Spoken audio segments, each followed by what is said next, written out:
आपण पाहत आहात सत्य व रोखठोक न्यूज चॅनल महावृत्त न्यूज। आवाज तुमचा, ताकद आमची। चप्पल लाईन रोडवरील 2 दुकानांना भीषण आग, सुमारे 20 लाखांचे नुकसान। कोल्हापूर शहरातील छत्रपती शिवाजी महाराज चौकातील चप्पल लाईन रोड परिसरात मध्यरात्री भीषण आग लागून 2 दुकानांचे मोठे नुकसान झाले। एजी एंटरप्राइजेस आणि कणेरकर फुटवेअर या दुकानांना रात्री सुमारे 12 वाजण्याच्या दरम्यान अचानक आग लागली। नेहमीप्रमाणे रात्री 9 वाजण्याच्या सुमारास दुकाने बंद करण्यात आली होती, मात्र रात्री 12:30 वाजण्याच्या दरम्यान परिसरात काही नागरिकांची वर्दळ सुरू असताना आगीचा भडका उडाल्याने लक्षात आले।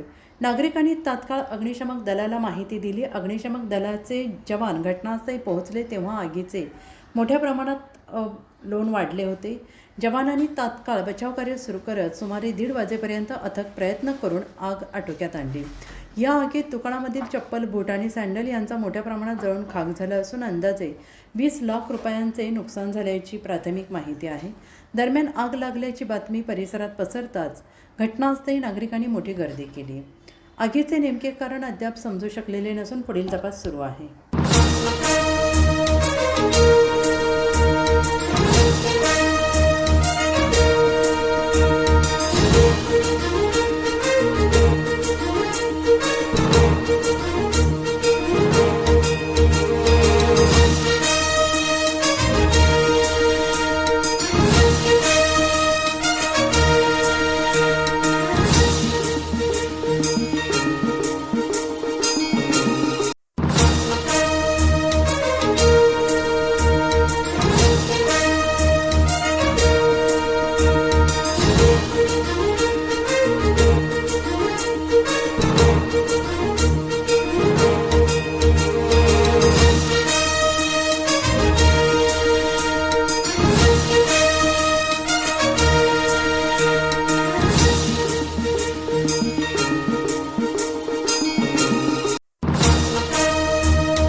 महावृत्त न्यूज चॅनलला लाईक करा, शेअर करा आणि सबस्क्राइब करा।